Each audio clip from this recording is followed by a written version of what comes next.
नागपूरच्या पारडी उड्डाणपुलावर एक भीषण अपघात घडला। एका भरधाव बुलेटचं नियंत्रण सुटल्यानं थेट उड्डाणपुलाच्या सुरक्षा भिंतीवर आढळली आणि चालक थेट खाली पडला। या अपघातात युवक गंभीर जखमी झाला असून उपचारादरम्यान त्याचा मृत्यू झाला।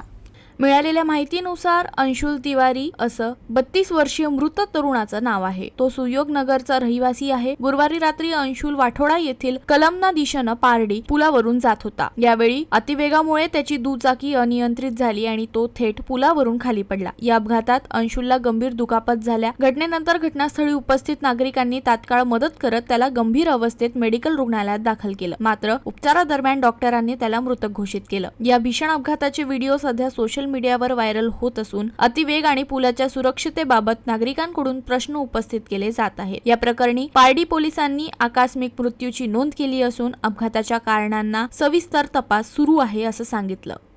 गाडी अनकंट्रोल होऊन ते खाली पडल्याचे दिसत आहे आणि तिथे जे खाली पडल्यानंतर जे प्रत्यक्षदर्शी साक्षीदार होते ती त्यांनी त्या नमूद मृतकाला